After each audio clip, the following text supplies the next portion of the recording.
Hello बच्चों, आज हम लोग फिर से प्रेजेंट हैं फंक्शन चैप्टर के डोमेन और रेंज पर बेस्ड क्वेश्चन के साथ। तो आइए, हमारे सामने एक प्रश्न है, एक क्वेश्चन है, find the domain and range of function of x equal to 3/2 - x²। तो आइए हम लोग क्या करेंगे, पहले डोमेन निकालेंगे फिर रेंज निकालेंगे। तो अभी तक आप डोमेन निकालना सीख गए होंगे। तो डोमेन कैसे निकालते हैं तो x का वैसा वैल्यू जिसके लिए फंक्शन ऑफ x डिफाइंड हो क्या कहलाता है, डोमेन कहलाता है। तो here function of x equal to 3/2 - x²। तो अच्छा, यहाँ पर देखें, x का वैल्यू अगर 0 रखेंगे तभी फंक्शन ऑफ x डिफाइंड है, 1 रखेंगे तभी 2 - 1 डिफाइंड है। देख लीजिए, यहाँ लिखते हैं x इक्वल टू 0, तो फंक्शन ऑफ x का वैल्यू कितना होगा 3/2, तो डिफाइंड है, फंक्शन ऑफ x डिफाइंड है। फिर x का वैल्यू 1 रखें तो function of x equal to 3/2 - 1 equal to 3/1, यह भी डिफाइंड है, यह भी डिफाइंड है। रखना है x का वैल्यू 2 रखना है। तो x का वैल्यू अगर हम लोग 2 रखते हैं तो फंक्शन ऑफ x का वैल्यू क्या आएगा 3/2 माइनस कितना का स्क्वायर, 2 का स्क्वायर, कितना होगा 4, तो 3/-2 आ जाएगा, -3/2, यह भी डिफाइंड है।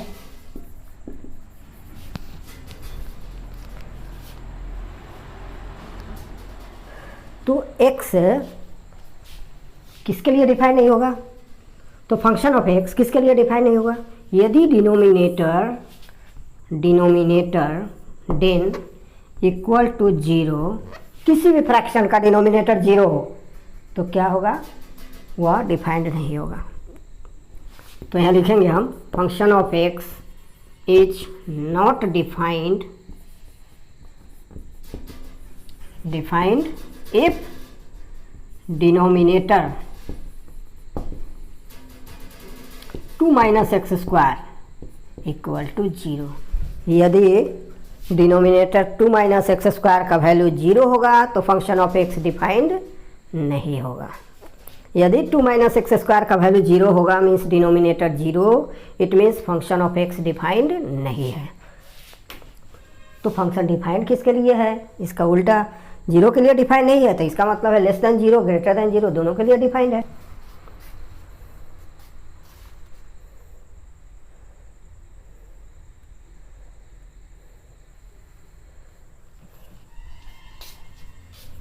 So function of x is defined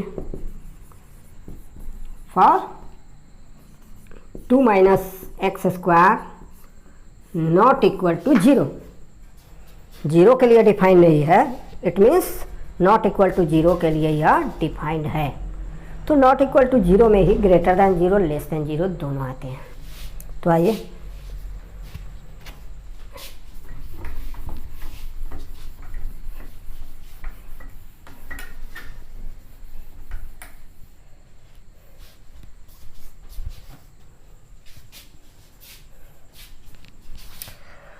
तो function of x is defined for 2 - x² not equal to 0।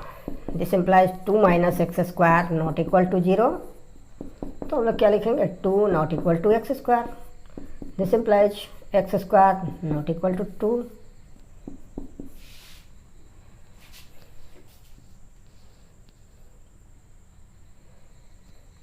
तो x का वैल्यू कितना होगा -2 और +2, सॉरी, तो x का वैल्यू x² इक्वल टू 2 लिखकर हम लोग x का वैल्यू निकाल लेंगे।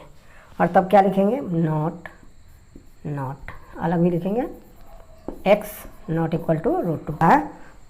तो इक्वल नॉट इक्वल लिखा हुआ है, x² not equal to 2, then x² equal to 2 लिखकर हम लोग x का वैल्यू निकाल लेंगे, जो कि होगा -√2 और +√2। तो x का वैल्यू नॉट इक्वल टू -√2 और x नॉट इक्वल टू +√2। चलिए, तो आपका डोमेन जो होगा सारा real number, all the real numbers accept these 2 numbers -√2 and +√2 को छाटकर सभी रियल नंबर्स के लिए डिफाइंड होगा x। तो हम लोग लिखेंगे so domain of the function f equal to set of real numbers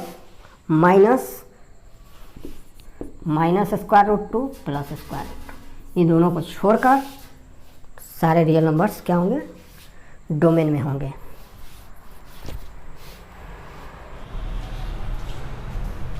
तो नेक्स्ट क्वेश्चन है हमारा, तो बच्चों हमने डोमेन निकाल लिया है, अब हम लोग रेंज की तरफ बढ़ते हैं, रेंज निकालेंगे। तो फॉर रेंज, तो रेंज के लिए हम लोग क्या करते हैं, फंक्शन ऑफ एक्स के बदले वाई सपोज कर लेते हैं। तो let y equal to function of x equal to 3 divided by 2 minus x square, this implies y equal to 3 divided by 2 minus x square. अब हम लोग इसको क्रॉस मल्टीप्लाई करेंगे, तो 3 equal to y into 2 minus x square, this implies 3 equal to 2y minus x square y, this implies x square y equal to 2y minus 3, this implies y, x का value निकालना है हमें, x square equal to 2y minus 3 divided by y, this implies x equal to plus minus square root of 2y minus 3 divided by y. तो यहाँ पर simplify करना ये बिल्कुल इजी है। अब हम लोग इस पर डिस्कस करेंगे।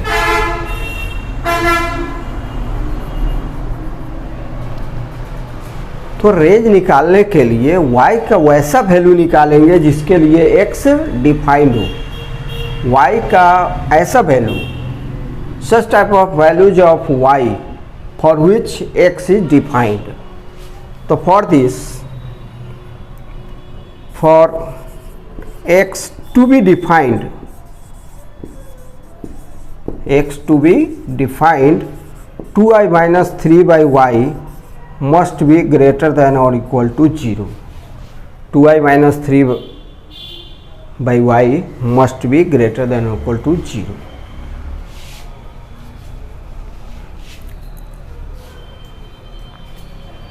तो इसमें अगर y 0 हो जाएगा तो फिर डिफाइन नहीं होगा, इसलिए हम लोग क्या करेंगे, इक्वल को हटा देते हैं। चलिए अब ध्यान देंगे, इसको हम लोग 2y minus 3 by y minus 0 greater than 0 के रूप में भी लिख सकते हैं। अब यहाँ पर y का ऐसा वैल्यू चूज करेंगे कि न्यूमरेटर 0 और डिनोमिनेटर दोनों 0 है। y का ये कंसेप्ट है यहाँ बहुत ही, we equate numerator and denominator to 0। Numerator और डिनोमिनेटर दोनों को इक्वल टू 0 लिखेंगे।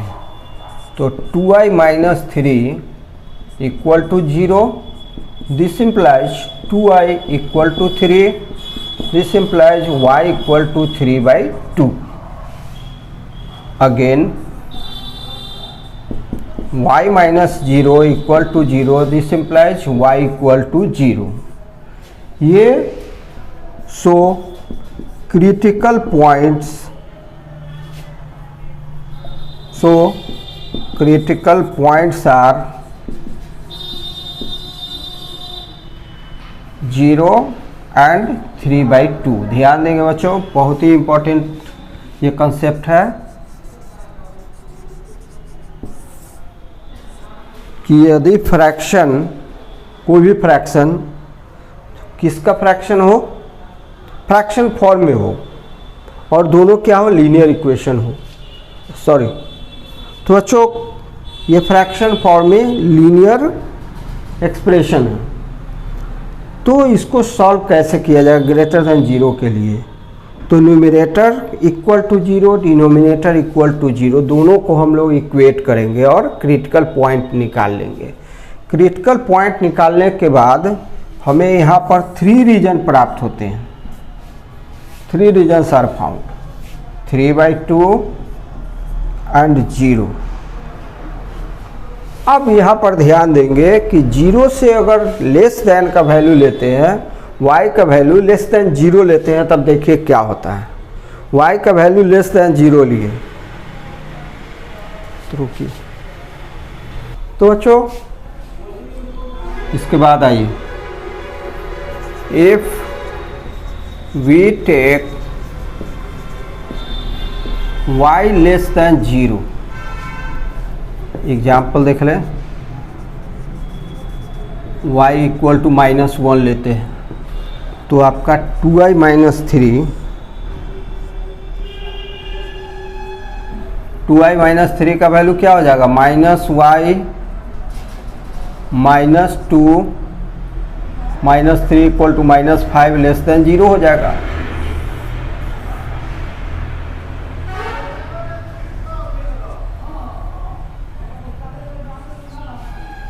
और फिर y माइनस 0, इसका भी वैल्यू क्या हो जाएगा, -1 लेस देन 0 हो जाएगा।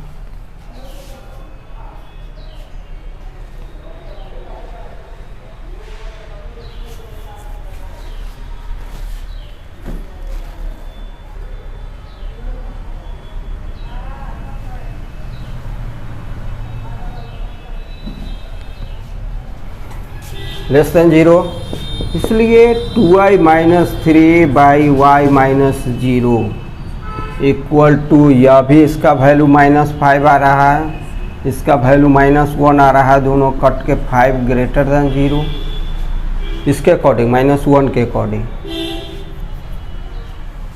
-1 के अकॉर्डिंग ये जो एग्जाम्पल लिए हैं इसके लिए, तो आपको समझ में आ रहा होगा। सो इफ y, तो हम अब इसके अनुसार चलते हैं। इसके अनुसार आप देख चुके हैं कि if any number is taken which is less than 0, so 2i minus 3/y minus 0 greater than 0 और y लेस देन 0।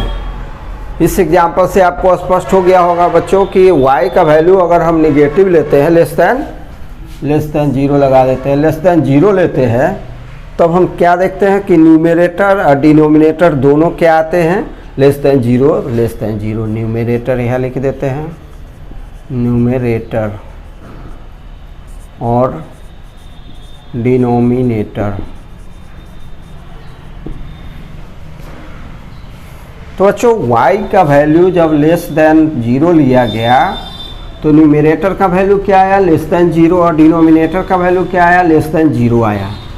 और जो फ्रैक्शन फॉर्म में एक्सप्रेशन का फ्रैक्शन था, तो न्यूमरेटर का वैल्यू क्या आएगा, -5 to -5, और डिनोमिनेटर का वैल्यू -1 कट करके आ जाएगा +5 ग्रेटर देन 0।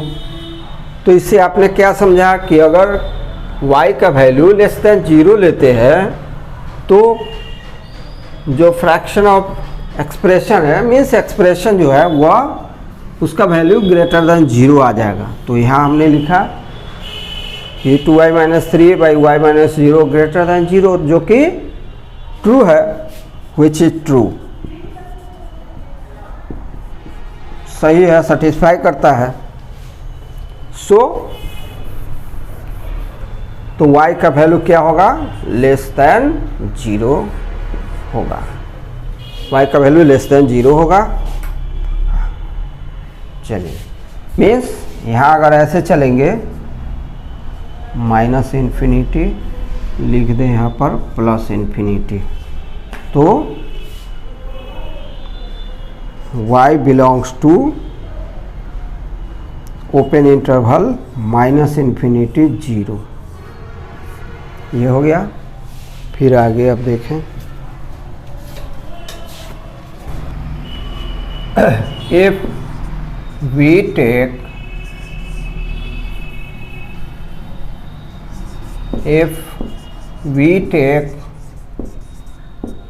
y y का वैल्यू मोर देन 3/2 लेते हैं। If we take y greater than 3/2, example let y greater than 3/2, तो y इक्वल टू 5/2 हम ले लेते हैं। हमें y का वैल्यू 3/2 से ज़्यादा लेना है, दैट इज 5/2 ले लिए। इसलिए न्यूमरेटर का वैल्यू, नम का वैल्यू देखिए तो न्यूमरेटर का वैल्यू कितना आता है 2y माइनस 3। देखिए तो 2 इंटू 5/2 माइनस 3, 2 टू कैंसिल हुआ, 5 minus 3 equal to 2 greater than 0। और फिर डेन का देखिए वैल्यू, डेन क्या है y minus 0, that is 5/2 minus 0। इसका भी वैल्यू 5/2 ग्रेटर दैन 0 आएगा बच्चों। तो इस तरह से हम क्या देख रहे हैं कि numerator denominator both greater than 0। So 2y minus 3 divided by y minus 0 equal to 2 divided by 5/2 equal to 4/5 greater than 0, which is true.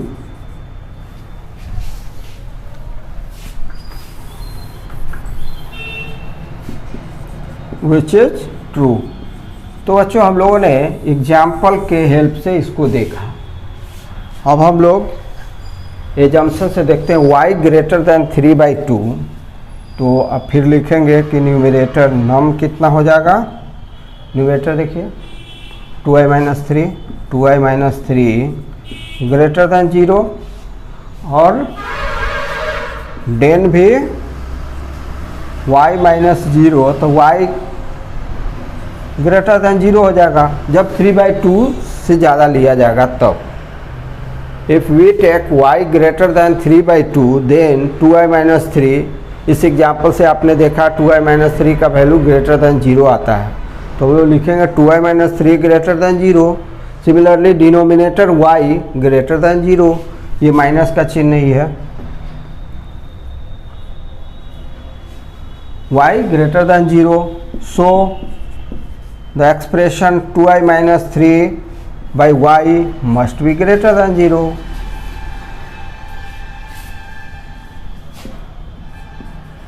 For y greater than 3/2.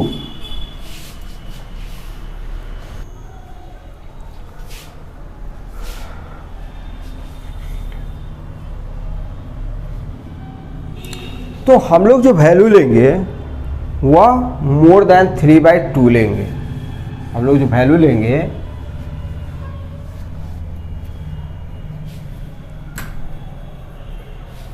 इसका हो गया है y greater than 3/2। Now we shall take y greater than और equal to 3/2, और तब हम देखते हैं इस पर माइनस इन्फिनिटी, 0, 3/2 और प्लस इन्फिनिटी। तो आप क्या देख रहे हैं कि मोर देन 3/2 के लिए, 3/2 और मोर देन 3/2 के लिए जो एक्सप्रेशन है वह ग्रेटर देन 0 आता है।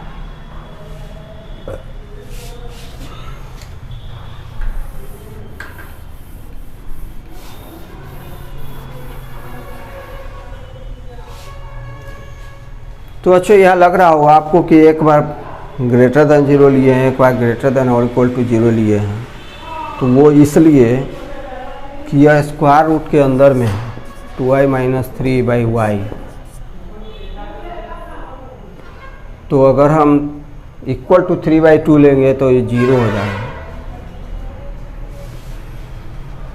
और हमें बनाने में भी सहूलियत नहीं होगी, इसीलिए हमने 3/2 मोर देन 3/2 लिया था।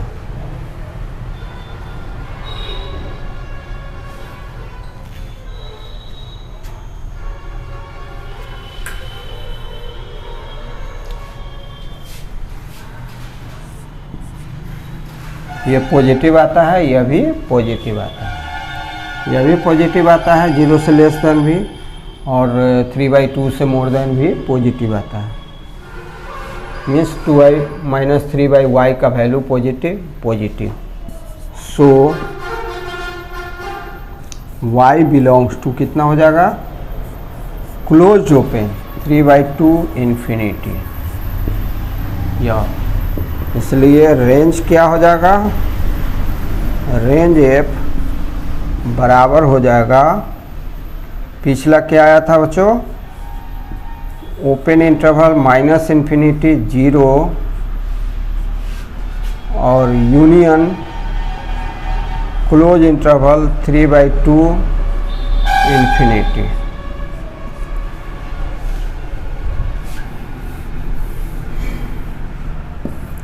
ये आपका आंसर आ जाएगा।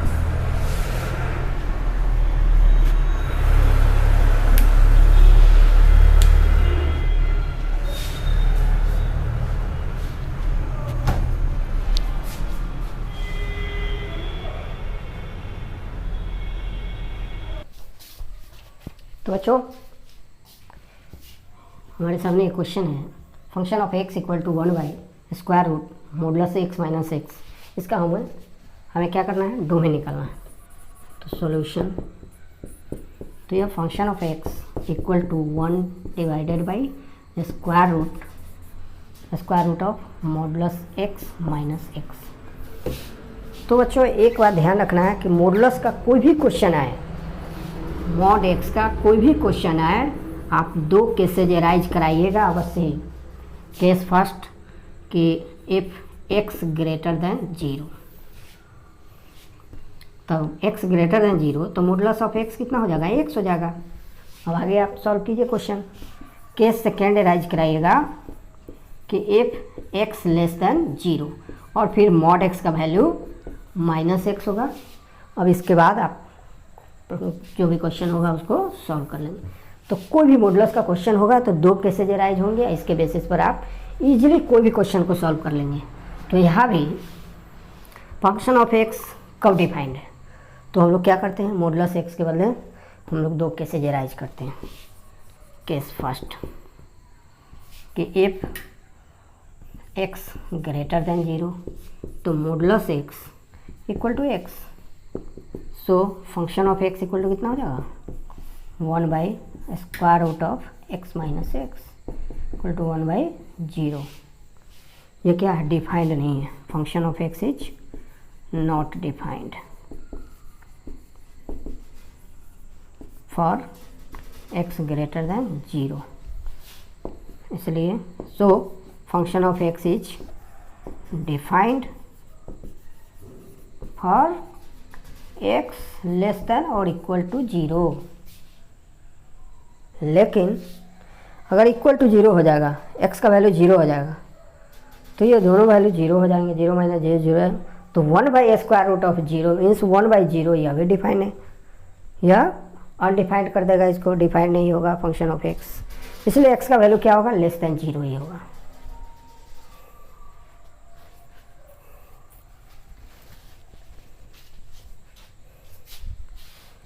बच्चों इसको फिर से समझें कि कोई भी मॉडुलस का क्वेश्चन होगा उसे हम लोग दो केसेज एराइज करके इजीली बना लेंगे बिना रुकावट के। तो इसी तरह से हम लोग इस क्वेश्चन को भी देखते हैं दो केसेज एराइज करके। तो पहला केस है, case first, if x greater than 0, तो x ग्रेटर देन 0 है तो मॉडुलस ऑफ x क्या होगा, x हो जाएगा। तो फंक्शन ऑफ x का वैल्यू क्या हो जाएगा, 1/√, मॉड x का तो वैल्यू x हो गया है, x minus x equal to 1/0 हो जाएगा। तो function of x is not defined for x greater than 0। यहाँ पर x ग्रेटर देन 0 हमने सपोज किया था, इसके लिए फंक्शन ऑफ x क्या है, डिफाइंड नहीं है। तो हम लोग क्या करेंगे, डिफाइंड कब होगा, जब लेस देन 0 होगा, और x का वैल्यू 0 भी नहीं होगा। x का वैल्यू 0 अगर होगा तो इसका भी वैल्यू 0 हो जाएगा, इसका भी वैल्यू 0 होगा, इट मीन्स 1/0। फिर फंक्शन ऑफ x डिफाइंड नहीं होगा, उसको भी हम लोग लिख, इफ x इक्वल टू 0 तो फंक्शन ऑफ x का value 1/√mod 0 minus 0 equal to 1/√0 equal to 1/0 की नॉट डिफाइंड। ये क्या है, not defined. Function of x क्या है, not defined for x equal to 0। x equal to 0 के लिए फंक्शन ऑफ x क्या है, डिफाइंड नहीं है। तो फंक्शन ऑफ x डिफाइंड किसके लिए होगा, x लेस देन 0 के लिए। तो function of x is defined for x less than 0 और x less than 0, it means domain क्या होगा, domain of the function f equal to open interval -∞ 0।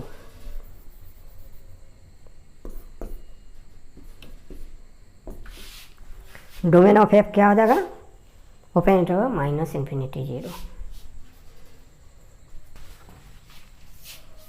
Case second देख लेते हैं हम लोग, x लेस देन 0, तो मॉडुलस x कितना हो जाएगा, modulus x equal to -x हो जाएगा। So function of x equal to 1/√(-x -x) equal to 1 divided by (√)-2x। तो ये क्या है, इमेजिनरी नंबर है। So function of x is not defined for x less than 0। x less than 0 के लिए defined नहीं है, इससे भी आता है कि x ग्रेटर देन 0 के लिए डिफाइंड है। So function of x is defined for x greater than 0। तो फर्स्ट कंडीशन में x ग्रेटर देन 0 से ही तो आपने आंसर निकाला है डोमेन का।